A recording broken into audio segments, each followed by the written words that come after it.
Assalamualaikum warahmatullahi wabarakatuh. Perkenalkan, nama saya Rizka Putri Belanda Zahwa dengan NIM S1S124056. Nah, di sini saya akan membacakan Red Hat yang tugas dari Pak Ada. Nah, lanjut saja. Di sini ada pendahuluan. Nah, kita itu memulai dengan dasar-dasar Linux. Yang pertama itu dasar-dasarnya itu mempunyai tujuan kursus. Dia mempersiapkan kandidat untuk adopsi Red Hat Enterprise Linux. Lalu ada hadirin perorangan yang baru mengenal Red Hat Enterprise Linux yang berencana mengakses sistem Linux untuk pekerjaan masa depan atau tugas kuliah. Nah, prasyarat keakraban dengan komponen komputer dasar seperti mouse, keyboard, dan monitor. Nah, lanjut.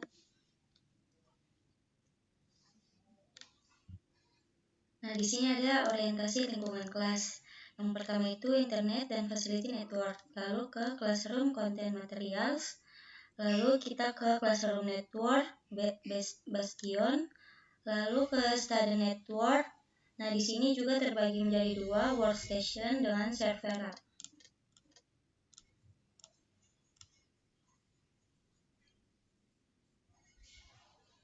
Nah, dalam mata kuliah ini sistem komputer utama, kegiatan pembelajaran langsung ada workstation. Mahasiswa juga menggunakan mesin lain untuk kegiatan.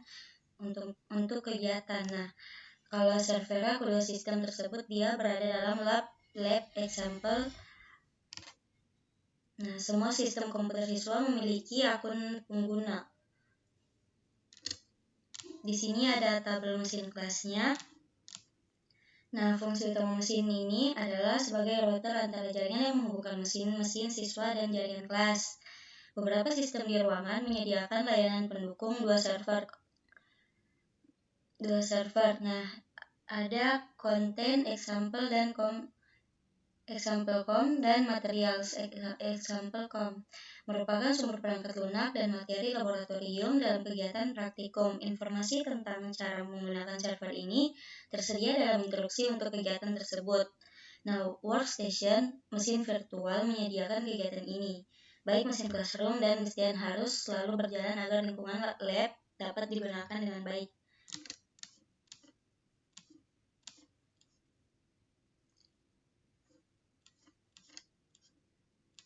Nah, di sini ada tabel 2 yaitu status mesin. Dia di sini status mesin virtual ada bangunan aktif berhenti. Nah, keterangannya mesin virtual sedang dibuat, dia aktif mesin virtual sedang berjalan dan tersedia. Nah, di berhenti mesin virtual dimatikan sepenuhnya saat dinyalakan. Mesin virtual akan melakukan booting ke kondisi yang sama seperti sebelum dimatikan. Nah, tabel ketiga ada tindakan kelas. Ada buat class role, buat dan jalankan semua mesin virtual yang dibutuhkan untuk kelas ini. Ada juga menciptakan mesin virtual, class role sedang dibuat, membuat dan menjalankan semua mesin virtual yang dibutuhkan untuk kelas ini. Lalu ada menghapus class role, hancurkan semua mesin virtual di kelas. Semua pekerjaan yang tersimpan di disk sistem tersebut akan hilang. Nah, awal jalankan semua mesin virtual di kelas. Lalu memulai semua mesin virtual di kelas sedang menyala. Berhenti, hentikan semua mesin virtual di kelas. Lalu ada tabel 4, tindakan mesin. Yang pertama itu buka konsol, lalu ke tindakan mulai, lalu ke tindakan matikan, lalu tindakan atur ulang. Di sini semua pekerjaan yang tersimpan di sistem tersebut akan hilang. Nah, pada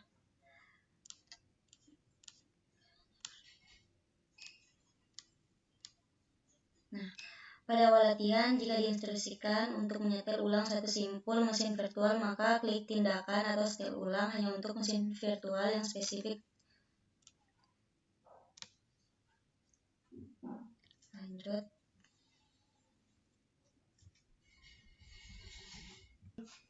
Lalu di sini ada melakukan latihan laboratorium. Nah, di sini mungkin melihat jenis aktivitas lab berikut dalam kursus ini. Nah, di sini ada latihan praktik langsung mengikuti bagian presentasi. Ada juga tindakan-tindakan di sini. Nah, awal tindakan ini adalah start memverifikasi sumber daya yang diperlukan untuk memulai latihan. Tindakan ini dapat mencakup mengonfigurasi pengaturan, membuat sumber daya, memeriksa layanan prasyarat, dan memverifikasi hasil yang diperlukan dari latihan sebelumnya. Lalu ada nilai untuk aktivitas yang dapat dinilai adalah grade. Tindakan tersebut mengarahkan ke lab perintah untuk mengevaluasi pekerjaan Anda dan menampilkan daftar kriteria penilaian dengan status masing-masing kriteria. Untuk mencapai pas status untuk semua kriteria, perbaiki kegagalan dan jalankan kembali grade tindakan tersebut. Lalu menyelesaikan tindakan file. Tindakan ini finish membersihkan sumber daya yang dikonfigurasi selama latihan.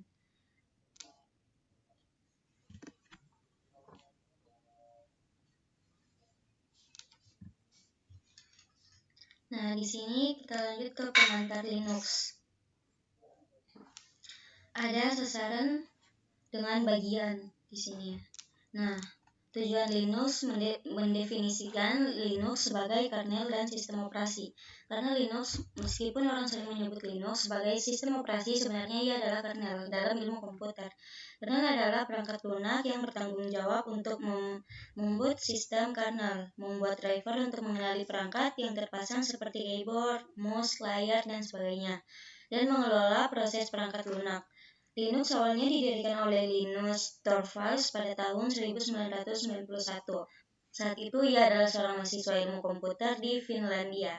Nah, Torvalds membuat kernel tersedia untuk semua orang dengan menggunakan lisensi publik umum, GNU dalam kurung GPL.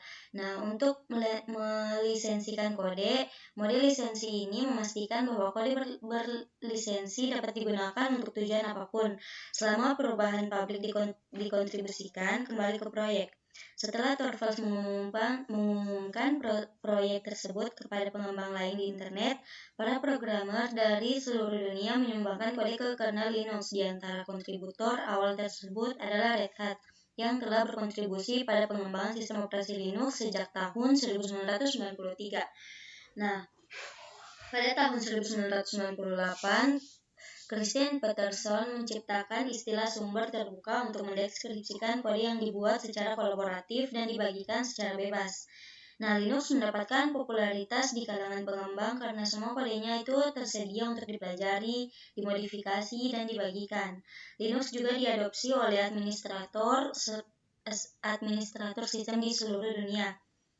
Nah, kernel Linux yang dikombinasikan dengan aplikasi yang ditulis oleh proyek GNU mirip dengan sistem operasi server Unix yang ada, tetapi berjalan pada perangkat keras komoditas. Nah, saat ini Linux tersedia bagi siapapun yang ingin menjalankannya.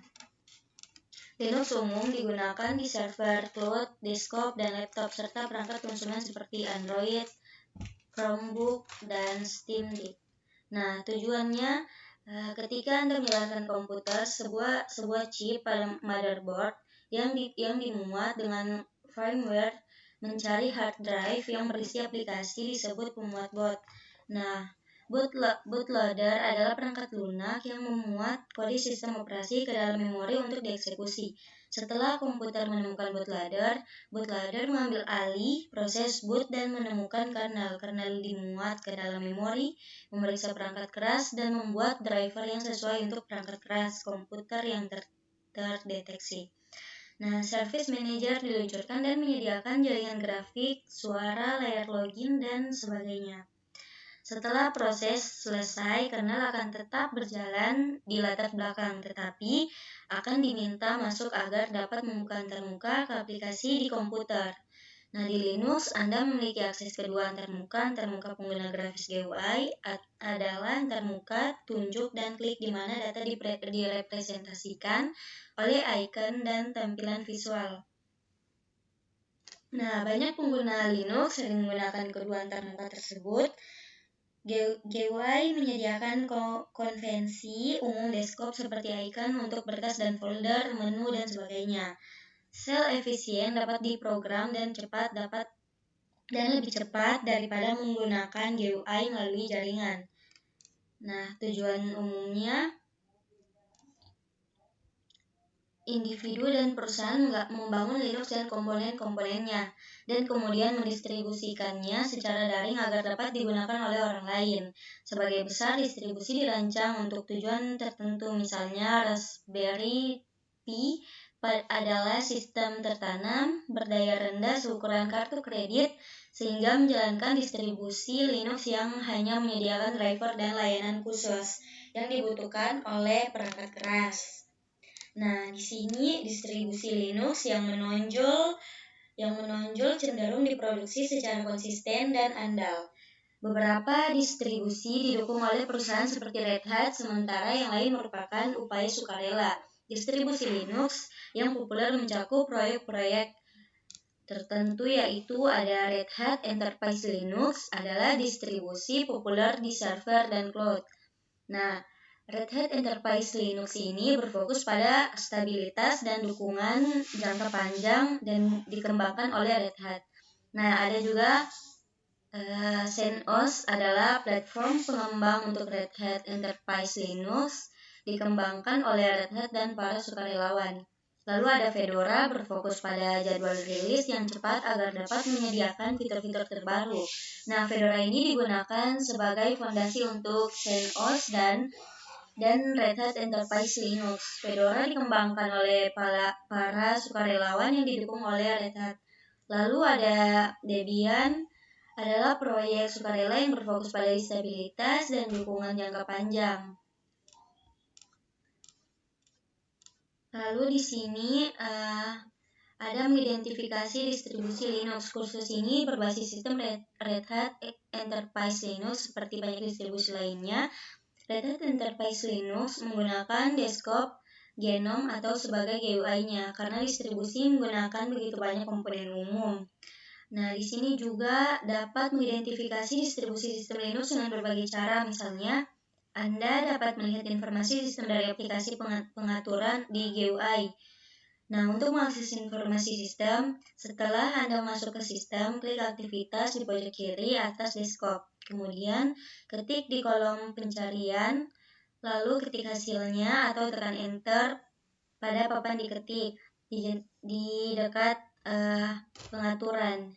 Lalu gulir ke bawah daftar panel dan klik tentang. Nah, di situ Anda dapat memverifikasi nama distribusi beserta versi sistem operasinya di kotak ke nama OS.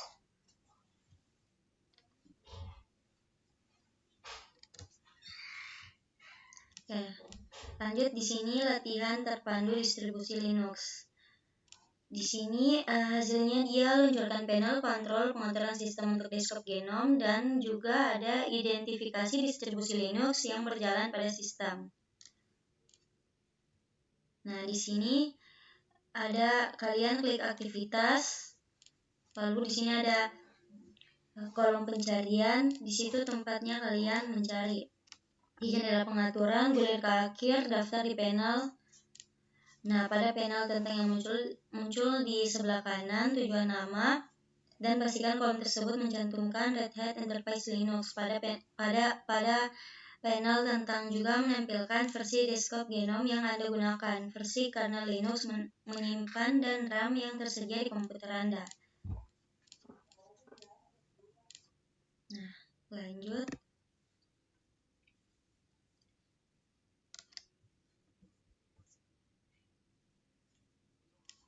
Wah, kuis nih cepatnya.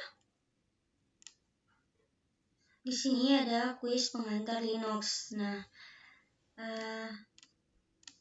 di sini Linux tersedia secara bebas di bawah lisensi sumber terbuka yang mana?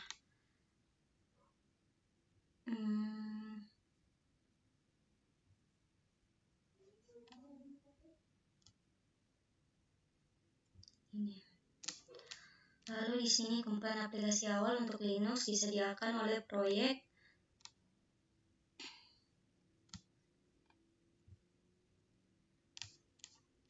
Lalu kernel bertanggung jawab atas tugas apa?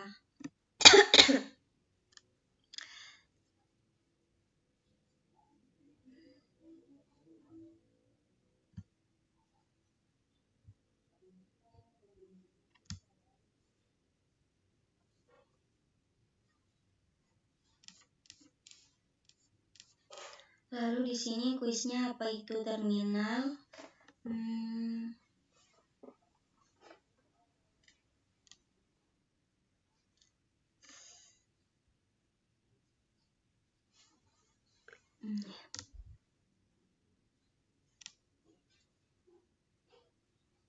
Bukan. Antar teks. Lalu ada distribusi mana yang berbasis Fedora.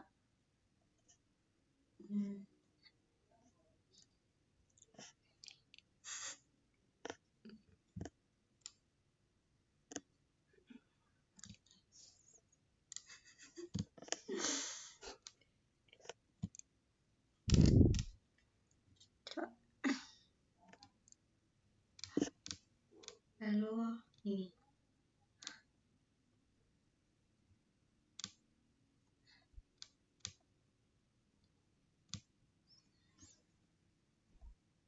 Nah, itu sudah pasang semua. Apa ini? Lanjut.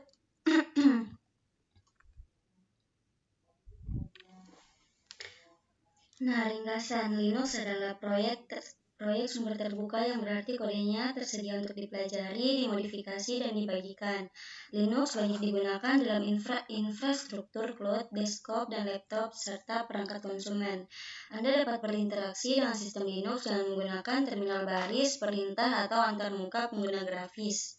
Nah, distribusi Linux dibuat untuk tujuan tertentu, namun mempelajari satu distribusi dapat membantu Anda merasa lebih nyaman menggunakan distribusi apapun.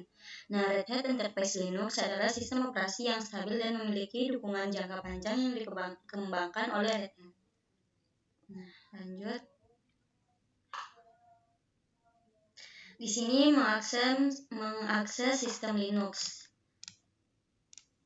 Di sini ada sasaran berinteraksi dengan desktop Genome dan menanyakan lingkungan terminal. Lalu ada dua bagian, yaitu yang pertama masuk ke sistem Linux lokal dan latihan terpandu. Yang kedua menggunakan baris perintah dan latihan terpandu. Lalu ada laboratorium untuk mengakses sistem Linux. Masuk ke sistem Linux lokal. Nah, tujuan masuk ke sistem Linux dengan menggunakan manajer desktop Genome. Nah, sistem Linux multipengguna, sistem operasi Linux dirancang untuk mendukung banyak pengguna secara bersamaan. Setiap orang yang menggunakan komputer dapat memiliki akun pribadi di sistem tersebut. Setelah masuk, Anda dapat membuat dan menyimpan data di rektori home Anda sendiri, yang terpisah dari pengguna lain. Nah, alih-alih berbagai kredensial masuk. Setiap pengguna memiliki akun masuk yang unik. Praktik ini memberikan privasi kepada setiap pengguna dan melindungi data Anda agar tidak terhapus atau diubah secara tidak sengaja oleh pengguna lain. Nah, prinsip ini juga berlaku untuk data dan konfigurasi sistem. Anda memiliki kendali penuh atas lingkungan login Anda sendiri, tetapi kecuali ada Anda seorang administrator, nah, Anda tidak dapat membuat perubahan sistem. Linux adalah sistem operasi multipengguna yang tangguh karena memisahkan peran pengguna dari peran administrator dan memisahkan pengguna satu sama lain. Lalu kita masuk ke sistem Linux. Selama bertahun-tahun, Linux telah mengembangkan berbagai lingkungan untuk berinteraksi dengan sistem. Akibatnya, terdapat pula berbagai metode untuk masuk. Misalnya stasiun kerja pribadi menggunakan lingkungan grafis, tetapi komputer awan mungkin hanya menggunakan antarmuka teks. Mempelajari berbagai cara untuk masuk ke Linux sangat membantu karena sistem Linux tersedia secara luas dan komputasi modern dan menggunakan berbagai lingkungan untuk berinteraksi dengan sistem. Lalu di sini ada konsol Linux. Nah, di sini apa ini? Di sini setelah sistem selesai booting, konsol menyediakan antarmuka teks yang meminta nama pengguna dan kata sandi. Nah, interaksi dengan konsol terbatas karena konsol memerlukan perangkat tampilan, tetapi Anda tidak dapat menjalankan aplikasi grafis.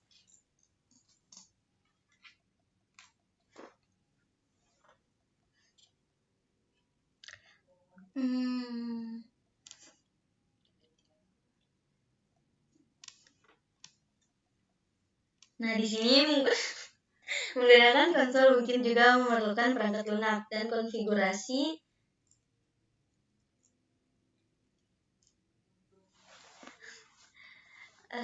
dan konfigurasi tambahan saat bekerja dengan sistem jarak jauh, misalnya lingkungan lab kelas. Untuk kursus ini menggunakan mesin virtual atau VM yang Anda akses melalui komputasi jaringan virtual atau VNC koneksi.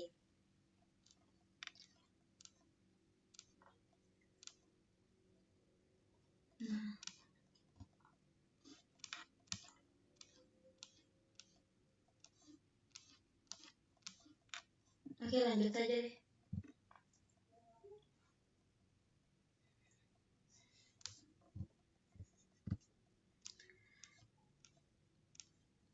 Nah, di sini ada latihan terpandu masuk ke sistem Linux lokal.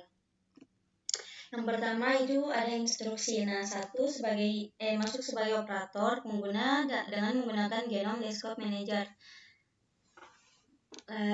Di 1.1 dari menu sistem, klik matikan atau keluar. Konfirmasikan operasi dengan mengklik keluar. 1.2 pada layar masuk, pilih operator 1 pengguna dengan gunakan Red Hat sebagai kata sandi. Nah, kedua, coba memperbarui operator kata sandi pengguna. 2.1 dari menu sistem, klik pengaturan atau klik aktivitas di kiri atas desktop, lalu ketik dan pilih pengaturan. 2.2 di panel kiri, klik pengguna modul ini diblokir untuk operator pengguna. Anda dapat mencoba membukanya dengan mengklik buka kunci. Nah, 2.3 klik batal dan tutup jendela pengaturan. Yang ketiga, masuk sebagai root pengguna dengan menggunakan GDM. 3.1 dari menu sistem, klik matikan atau keluar. Konfirmasikan operasi dengan mengklik keluar. 3.2 di layar masuk, klik tidak terdaftar, gunakan root sebagai nama pengguna dan Red Hat kata sandi. Segera setelah masuk, GDM menampilkan spanduk dengan informasi seperti ini. Lalu 3.3 keluar dari root sesi desktop. Yang keempat, pada layar masuk, pilih staden pengguna dan gunakan staden sebagai kata sandi. Lalu kelima, tinjau konsol cockpit. 5.1 klik aktivitas di kiri atas desktop, lalu ketik dan pilih Firefox. 5.2 ke navigasi, lalu ke HTTPS. Nah, 5.3 autentikasi dengan menggunakan operator 1 akun pengguna dan Red Hat kata sandi, klik masuk. 5.4 luangkan waktu untuk meninjau modul di konsol. Ke-6 di konsol cockpit, perbarui operator 1 kata sandi pengguna, tetapkan RH104 course sebagai kata sandi baru. 6.1 di panel kiri, klik akun. 6.2 klik tetapkan sandi. 6.3 gunakan Red Hat sebagai kata sandi lama, lalu gunakan RH104 course sebagai kata sandi baru. Konfirmasikan kata sandi baru, lalu klik atur ulang kata sandi. Yang ketujuh ada uji kata sandi baru untuk operator pengguna. 7.1 keluar dari konsol cockpit dengan mengklik sesi keluar. Lalu 7.2 autentikasi dengan menggunakan operator 1 akun pengguna dan RH104 course kata sandi, klik masuk. 7.3 keluar dari konsol cockpit dengan mengklik sesi keluar.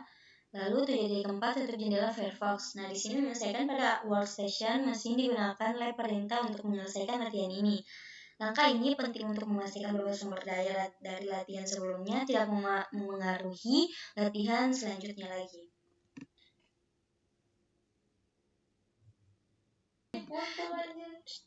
Lalu di sini kita langsung ke terminal Linux. Antarmuka baris perintah Linux adalah salah satu fitur paling populer dari sistem operasi ini. Beralih terus-menerus antar konsol TTY akan merepotkan, jadi Anda dapat menggunakan aplikasi yang meniru perilaku TTY. Aplikasi ini umumnya dikenal sebagai terminal. Lalu di sini menjalankan perintah di terminal. Nah, di Linux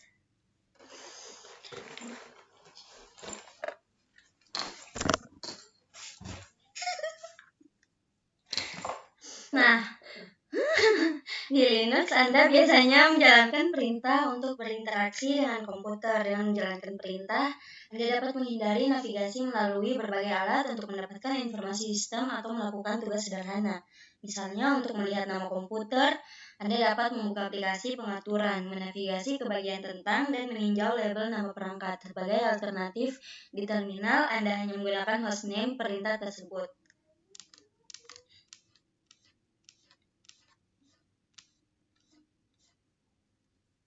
Oke, sampai di sini saja saya menjelaskannya.